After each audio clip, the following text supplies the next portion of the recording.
আমরা পুরান খাবো না, নতুন খাবো। নতুনের চিন্তা ভাবনা নিচ্ছি।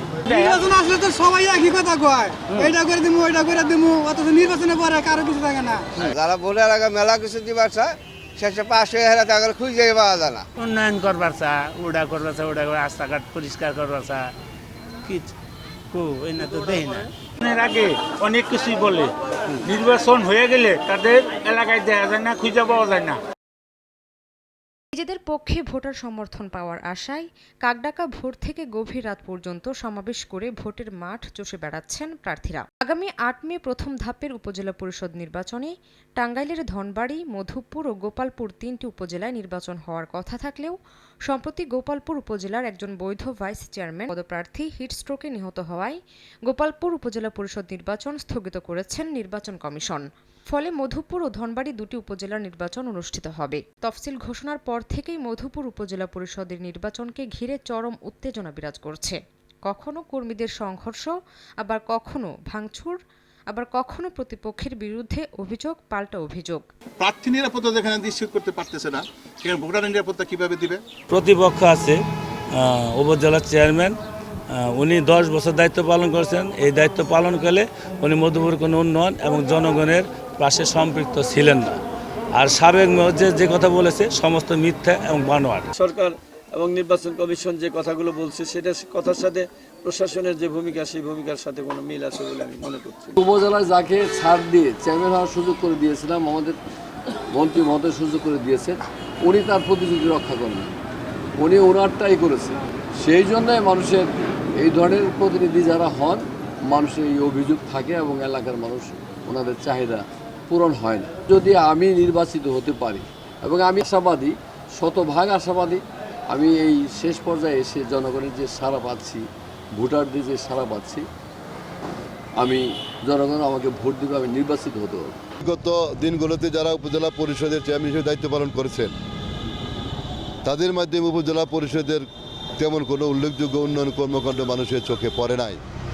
উপজেলাটিতে চেয়ারম্যান পদে 3 জন প্রতিদ্বন্দ্বিতা করলেও মূলত ভোটের লড়াই হবে দুবারই নির্বাচিত চেয়ারম্যান ও উপজেলা আওয়ামী লীগের সাধারণ সম্পাদক সরোয়ার আলম খান আবু ও উপজেলা আওয়ামী লীগের সহসভাপতি অ্যাডভোকেট ইয়াকুব আলীর মধ্যে। আবু খান দুবার নির্বাচিত হয়ে উন্নয়নের পাশাপাশি বেশ বিতর্কিত হয়েছেন, যে কারণে বেশিরভাগ উপজেলা আওয়ামী লীগের নেতাকর্মীরা নতুন মুখের পালে হাওয়া দিচ্ছেন। শান্তির লক্ষ্যে, সম্প্রীতির লক্ষ্যে একমাত্র আবু খাই আমরা বিচার দিচ্ছি আর কি, এই হলো বড় কথা। আর যে প্রার্থী আছে চেয়ারম্যান, আমি ওই এলাকার লোক, সাবেক চেয়ারম্যান, উনি একজন মানে কিরম অত্যাচারী লোক, ভূমিদস্যু, মানুষের জমি বিক্রি করে দখল করে এই সেদিন 15 পাখি জমি বিক্রি করে আসলো, আইনে নির্বাচন চালাচ্ছে। এটা আমার দেখা, এটা আমার জানা, আমি সবচেয়ে বেশি জানি আমার জায়গার কথা, অন্য কেউ জানে, এইটুকু আমি বললাম আর কি। তিনি 10 বছর ধরে উপজেলা চেয়ারম্যান, কিন্তু এই 10 বছর ধরে মধুপুরের কোনো উন্নয়ন তিনি করেন নাই।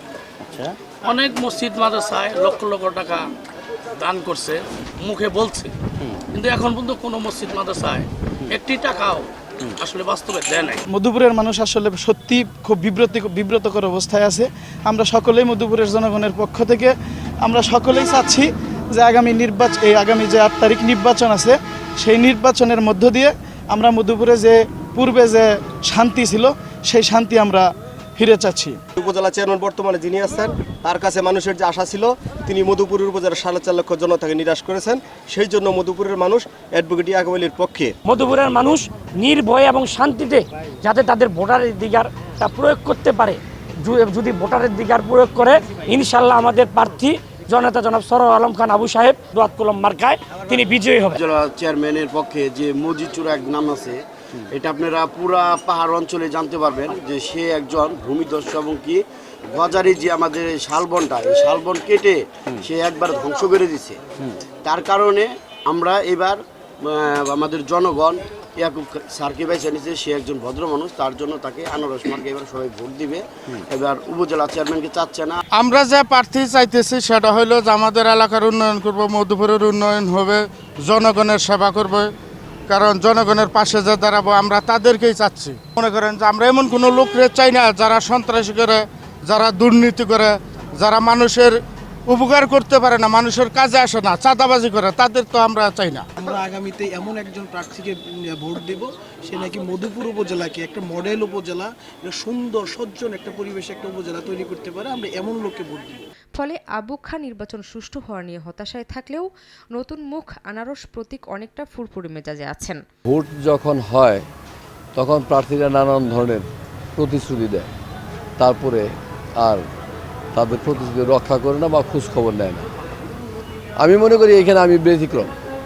আমি হঠাৎ করে প্রার্থী হই নাই, আমি নতুন কোনো প্রার্থী না। ভোটাররাও যেন এবার অনেকটা চিন্তা ভাবনা করেই নতুন মুখের সন্ধান করছেন। আমরা ভোট দিতে চাই যোগ্য প্রার্থী যে আমাদের সবার উন্নয়নের কাজ করবে, আমাদের জন্য সবাই কাছে থাকবে, তাকে আমরা চাই। যার লেগা থুছে সেই পাস করবে। নতুন আমরা দেখবা নিয়ে যাইতেছি, আমরা পুরানটা আর দেখতেছি না। নির্বাচন আসলে অনেক কিছুই বলে, যেমন নির্বাচন গেলে আর তো কোনো খবর থাকে না।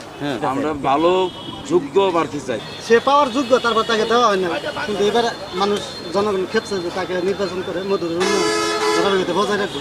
জনগণের যে কাজ করবো, যে কাজ করে আসছে জনগণের জন্য কাজ করবো, তাকে ভোট দেওয়া হবে। ভালো তো নির্বাচন আসুক, মধুর উন্নয়ন কাজ করুক, এই করতে চাই। উপজেলা চেয়ারম্যান পদে আমরা 2বার ভোট দিছি, তো আমাদের আশ্বাসই দিছে যে আমরা এটা করে দিব, এটা করে দিব, অথচ নির্বাচনের পরে তাকে কোনো ছায়া দেখা যায় না। নির্বাচনে সকল প্রার্থী জয়ের বিষয়ে শতভাগ আশাবাদী। আমি মনে করি মধুপুরের সর্বস্তরে দলবল নির্বিশেষে সাধারণ মানুষ আমার সঙ্গে আছে। পাশ করার ব্যাপারে আমি শতভাগ আশাবাদী, শতভাগ। সুষ্ঠু নিরপেক্ষ নির্বাচন হয়, আমি অনেক অনেক ভোটের ব্যবধানে নির্বাচিত হব। আমার প্রতিপক্ষকে আমি প্রতিপক্ষই মনে করি না। আশাবাদী, শতভাগ আশাবাদী। আমি এই শেষ পর্যায়ে এসে জনগণের যে সাড়া পাচ্ছি, ভোটারদের যে সাড়া পাচ্ছি, আমি জনগণ আমাকে ভোট দেবে, আমি নির্বাচিত হতে হবে। মধুপুর উপজেলায় 3 জন চেয়ারম্যান প্রার্থী প্রতিদ্বন্দ্বিতা করছেন। ভোটার সংখ্যা প্রায় 2.5 লাখ। সময় সংবাদ, টাঙ্গাইল।